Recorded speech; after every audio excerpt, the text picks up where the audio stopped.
Salve te discipuli. This is Help for Your Latin Studies in Henle First Year Latin, exercise number 142.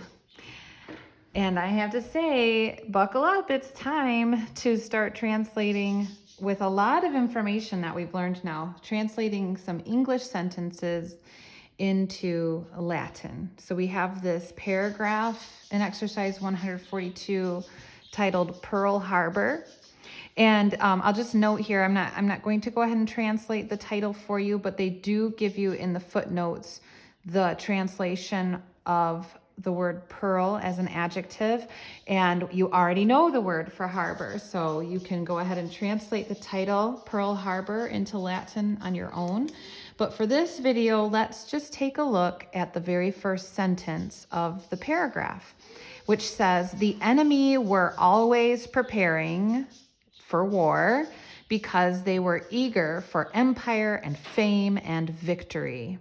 Okay, so a couple things I'm noticing right away is that the enemy in this case is plural, and I get that indication from our helping verb here, were. It's also future tense, imperfect tense, so it's that past ongoing action, imperfect, so they were preparing. We've got an adjective always, that's probably an adverb, always preparing.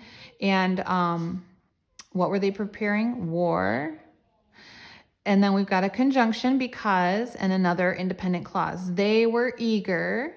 And this word eager is, we're going to revisit sort of how we would translate that and how that would complement or agree with the words that follow. Empire and fame and victory. So 3 things that they were eager for.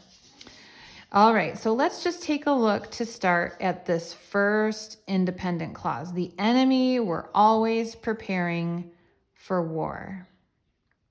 So our subject is enemy, and so that's going to be a nominative case noun. It's going to be plural because we need our subject to agree with our verb. And were preparing is a third person plural verb, talking about them.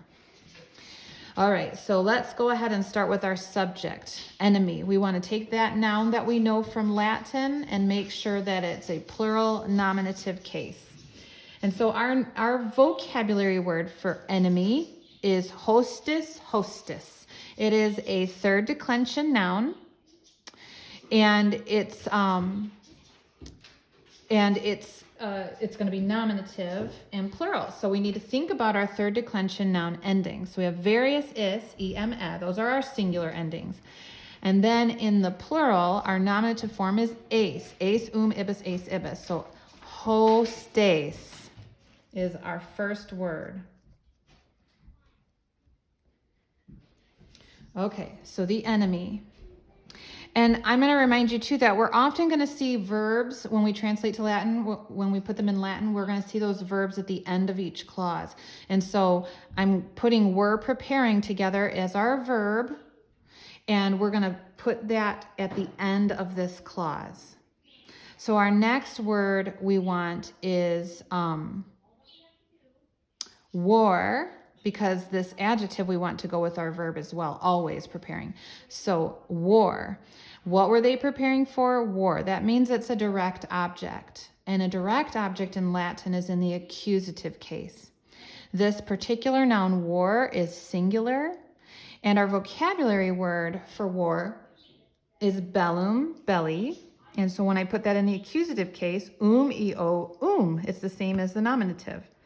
So hostes, bellum, and then our adjective, our adverb, I keep doing that, always, semper, were preparing. So now we need to think about that verb. We know the verb vocabulary word, paro, parare, paravi, paratus. It's a first conjugation verb. And that means I prepare, to prepare, I prepared, prepared.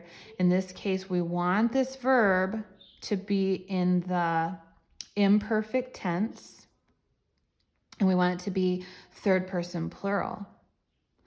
So we take that verb form paro, which means I prepare, and we make it third person plural, parant, right? Now it's still in the present tense, but that means they prepare, so we're getting closer. And we want it to be in the imperfect tense, so we need to insert that little tense indicator, ba, bant, and so it would be parabant, we're preparing. Parabant.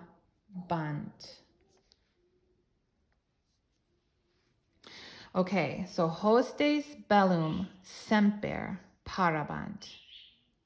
Quod, that's because.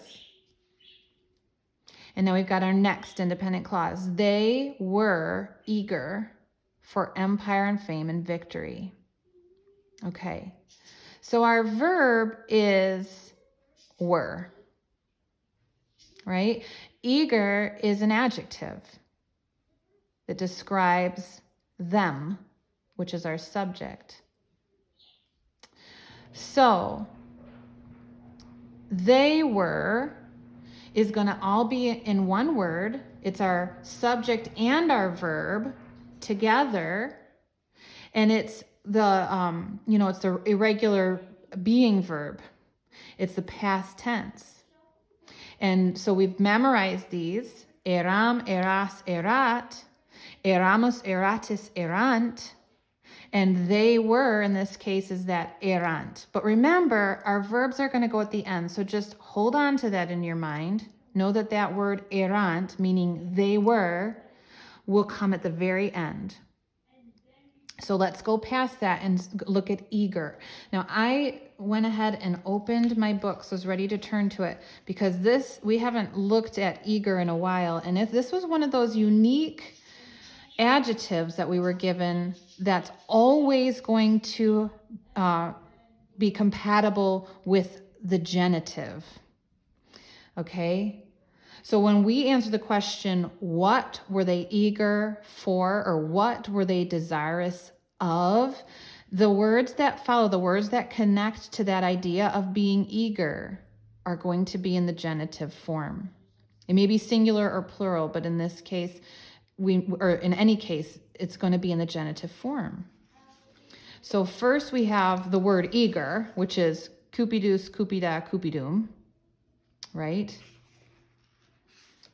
And that needs to agree with the noun that it modifies in gender, number, and case. So who was eager? They. Well, who are they? They are the enemy. And enemy is a masculine noun. So they is also masculine. It's plural, gender, number, case.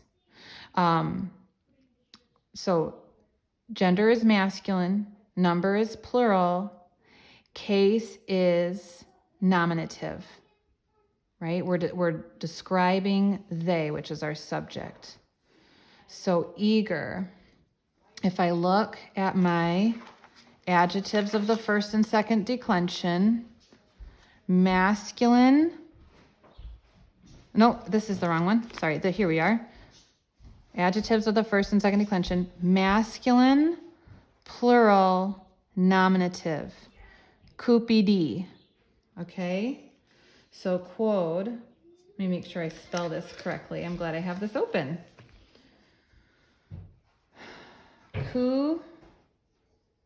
P-D. Okay. Eager. What are they eager for or desirous of? Empire and fame and victory. So we got to dig into our mind to remember what these vocabulary words are. And if you don't have them memorized or you just forget, I find it helpful to have Unit 1 and 2, which is all of our nouns, most of our vocabulary nouns, tabbed here at the top. So the first thing we're wondering is, what is empire? I think I know, but I'm just going to double check my knowledge. Here it is. Imperium imperii, command power empire. It is a second declension neuter noun. But remember, we want this to be in the genitive form, and it's singular. So it's going to be imperii in the genitive. Imperii. Okay, that's one thing. And, which is et, fame, right? So this is the first declension noun. I remember this one. This was from one of our very first lessons. Gloria, gloriae means fame or glory. And so we want that singular genitive ending. So gloriae. And victory, again, a very early first declension noun, victoria, victoriae. And again, it's singular, and we want that genitive ending. So et for and, victoriae. And let's not forget our verb. They were errant. Okay, so there's the first sentence of exercise 142. And I hope that you're able to go through just slowly and take it, just that one clause at a time and look at all the parts of speech and ensure that your adjectives and nouns agree with each other and that your subject and your verb agrees. Take your time, work hard, and I hope this has been helpful to you and you have a great week.